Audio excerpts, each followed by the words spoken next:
অনেকের কাছে খুব অপছন্দকর একটা খাবার, আবার অনেকের কাছে খুব ভালো লাগে। না, একটা সময় এরকমও ছিল আমারও ভালো লাগতো না, এখন বেশ ভালো লাগে। গুড মর্নিং সবাইকে, সবাই কেমন আছো? শনিবারের সকালে সবাইকে জানাই অনেক স্বাগত। গরম কিন্তু বেশ ভালো দিয়েছে, মানে এতটা গরম দিচ্ছে, মানে মনে হচ্ছে বছরের শেষ গরমটা দিয়েই যাচ্ছে। আর কিছুদিন পরে তো গরম শেষ হয়ে যাবে, আর আমাদের শিলিগুড়িতে বলা চলে তো শেষ হয়েই যাবে। আর কোথায় হবে জানি না, কিন্তু আমাদের শিলিগুড়িতে প্রায় বলা চলে শেষের গরমটা। ভীষণভাবে গরম পড়েছে, আর তার সাথে ভীষণভাবে রোদ। ভাদ্র মাস তো পড়েই গেছে, আর ভাদ্র মাসে শেষ গরমটাও দিয়ে যাচ্ছে, কেন কি আশ্বিন মাস থেকে বেশ অনেকটাই ওয়েদার ঠান্ডা ঠান্ডা হয়ে যায়। আজকে হচ্ছে ভাদ্র মাসের প্রথম শনিবার। পঙ্কজ তো সকালে ঘুম থেকে উঠে স্নান দান করে বেশ সুন্দর মন্দিরে চলে গেছে। পঙ্কজকে টাটা বাই বাই করে আমি একটু বাইরে হাঁটাহাঁটি করে চলে আসছি ঘরে। সবার ফার্স্টে বেডশিটটাকে চেঞ্জ করে নিচ্ছি। বেশিরভাগ চেষ্টা করি শনিবার দিনটাই এই কাজগুলো করার, অন্য কোনো দিন করলে অনেকটা হ্যাপা হয়ে যায়। বিছানা টিছানা পরিষ্কার করে আমি ঘরদোরগুলো পরিষ্কার করে নিলাম, আর তার সাথে গুড়িও কিন্তু দেখো নিজেই ব্রাশ করে নিয়েছে। এখন আমার আর গুড়ির মধ্যে কিন্তু ডিল হয়েছে, একদিন ও নিজে ব্রাশ করে আর একদিন আমি ব্রাশ করে দিই। গুড়ি যেহেতু একা একা ব্রাশ করতে ভালো লাগে, কিন্তু ওকে তো আর ডেলি ডেলি একা দেওয়া যাবে না, তাহলে তো আবার দাঁতগুলোকে নষ্ট করে ফেলবে। সেই জন্য ওকে বলেছি তুমি একদিন ব্রাশ করবে আর একদিন আমি করব। তো গুড়ি ব্রাশ করা হয়ে গেছে, এদিকে দেখো হাত মুখ ধুয়ে নিয়েছে, আর তার সাথে আমিও জামা কাপড়গুলোকে ভিজিয়ে দিলাম, যে জামা কাপড়গুলো একটুখানি ভেজুক। আর এদিকে চলো দুধটাকেও নিয়ে নিই। এর মাঝে কিন্তু আমারও হাত মুখ ধোয়া হয়ে গেছে, আর বাইরে দেখো রোদটা কি পড়েছে। আকাশটা কিন্তু বেশ সুন্দর লাগছে দেখতে। রোদ যতটা হয় আকাশটাও কিন্তু ঠিক ততটাই সুন্দর লাগে, আর যেহেতু পূজা আসছে তার জন্য কিন্তু আকাশটা একটা আলাদাই ভালো লাগা আছে। তো চলো, এদিকে দুধটা তো বসিয়ে দিয়েছি, আর এখানে বাবা সবজি নিয়ে আসলো গতকাল রাতে। তো সবজিগুলো দেখো এখনও ঢালাই হয়নি, সব এরকম করেই পড়ে আছে। আলু আর পেঁয়াজটা এক জায়গায় আছে, আমি যদি আগে খেয়াল করতাম তাহলে হয়তো আগেই আলাদা করে রাখতাম। কিন্তু যাই হোক, চলো দেরি না করে এখন এই সবজিগুলোকে সব আলাদা আলাদা করে রাখি। সবজির তো দাম আছে, তার সাথে এখন পেঁয়াজের দামটাও অনেকটাই বেড়ে গেছে। পেঁয়াজ এখন প্রায় 50 টাকা কেজি। তোমাদের ওখানে কত করে কমেন্টে জানিও। কাঁকরোল আনছে, তার সাথে নিয়ে আসছে কোয়াশ। তো চলো, সবজিগুলো তো এদিকে ঢালা হয়ে গেছে, আর এদিকে আমার দুধটাও গরম হয়ে গেছে। তো দুধের গ্যাসটাকে এখন কম করে রেখে বুড়িকে এখন পড়াতে বসবো। আজকে তো শনিবার, তো সেই জন্য শনিবারে গুড়িকে চেষ্টা করি একটু বেশি টাইম পড়ানো। তো গুড়ি এদিকে পড়ছে, আর এদিকে দেখো দুধটাও হয়ে গেছে, যেটা আমি গ্যাসটাকে কমিয়ে রেখেছিলাম। এখন দুধটাকে রেখে দিলাম, আর এদিকে গুড়ির পড়াটাও হয়ে গেছে। দুধটাও অলরেডি অনেকটা ঠান্ডা হয়ে গেছে খাওয়ার মতন। এদিকে গুড়িকে দুধটা খাইয়ে দিলাম, আর বাইরে যেই জামা কাপড়গুলো ছিল গতকালকের, সেই জামা কাপড়গুলোকে তুলে নিয়ে আসলাম।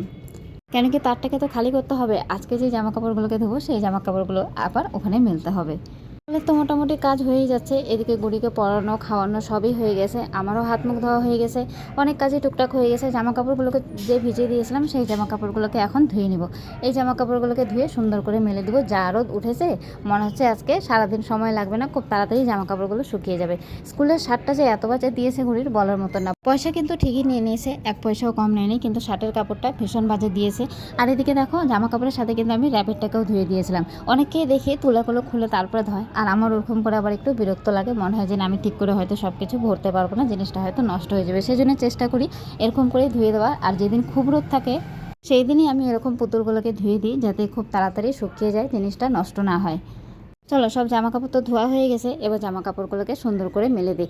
আজ এত জামা কাপড় ধুয়েছি, কোথায় মেলবো বুঝতে পারছি না, কেন কি অনেক জামা কাপড় হয়ে গেছে, আর আমাদের যেহেতু তার কম সেই জন্য একটু অসুবিধাই হচ্ছে। এদিকে তো সব কাজ মোটামুটি হয়েই আসছে, ঘর মোছা বাকি আছে, তো সেটা পরে করব। এখানে আগে চা করে নিলাম। এর মধ্যে মা দেখো স্নান দান করে পূজা দেওয়া হয়ে গেছে, আর আজকে যেহেতু শনিবার, ভাদ্র মাসের প্রথম শনিবার, সেজন্য বেশ সুন্দর করে পূজা দিয়েছে। আর তার সাথে দেখো গোটা ঘরে কর্পূরের ধূপটাও দিচ্ছে। কর্পূর কিন্তু আমাদের বাড়িতে প্রায়ই দেওয়া হয়। কর্পূর দেওয়াটাও শুভ, আর দিলে পরে বেশ ভালো লাগে। কর্পূরেরও কিন্তু একটা গন্ধ আছে, যেটা আমার বেশ ভালো লাগে। মোটামুটি কাজ করতে করতে ভীষণ খিদা পেয়ে গেছে, তো চাটা তো হয়ে গেছে। মা ওইদিকে ঠাকুর ঘর বন্ধ করে আসছে, ততক্ষণ আমি এখানে বসে পড়লাম চা খাওয়ার জন্য। চা খেয়ে এদিকে সবজিগুলোকে কাটাকুটি করে নিচ্ছি। আজকে রান্নার সেরকম কিছু নেই, সবই আজকে নিরামিষ হবে। বাবা তো কাঁকরোল নিয়ে আসছিলো, সেই কাঁকরোলগুলোরই ভাজা করা হবে। তার সাথে হবে ডাল, আর তার সাথে হবে কোয়াশের ঘন্ট। এই আচারগুলো বাবা নিয়ে আসছিলো কিনে, কিন্তু আচারগুলো এতটা বাজে কি বলবো, মানে এত বিচ্ছিরি টেস্ট আচারের। এই ডিব্বার আচারগুলো ঠিক এরকমই হয়, কিন্তু আমার বাবা সেই প্রতিবার একই ভুল করে। এই একই রকমের আচার কিন্তু নিয়ে চলে আসে বেশি দাম দিয়ে, সেগুলো আর খাওয়া যায় না। ওই যে আমার বাবার একটা দোষ আছে, দোকানদারকে চোখ বন্ধ করে বিশ্বাস করে, যে না দোকানদার যখন বলছে ভালো তখন জিনিসটা ভালোই হবে। তো এদিকে তো আজকে নিরামিষ, অনেকগুলো পান্তা ভাত আছে, সেই জন্য আগে ভাজা হয়ে গেল আলু, আর তার সাথে ভাজা হয়েছে শুকনো লঙ্কা। শুকনো লঙ্কা দিয়ে আলু ভাজা দিয়ে আজকে জমিয়ে খাওয়া হবে পান্তা ভাত। যা গরম পড়েছে, এই গরমের মাঝে দুপুরবেলা যদি এরকম খাওয়া হয় তাহলে কিন্তু বেশ ভালো লাগে। একটা সময় এরকম ছিল যখন আমি এই খাবারগুলোকে ছুঁয়েও দেখতাম না, একদমই পছন্দ করতাম না, কিন্তু এখন কিন্তু বেশ ভালো লাগে আমার, বেশ পছন্দের একটা খাবার হয়ে গেছে। এরই মধ্যে কিন্তু ভুলে গেলে চলবে না, আজকে ঘুরে ডান্সও আছে, সেই জন্য ধমাধম করেই কাজগুলো করে নিচ্ছিলাম, কেন কি আবার ডান্সে যেতে হবে 3:30টার মধ্যে।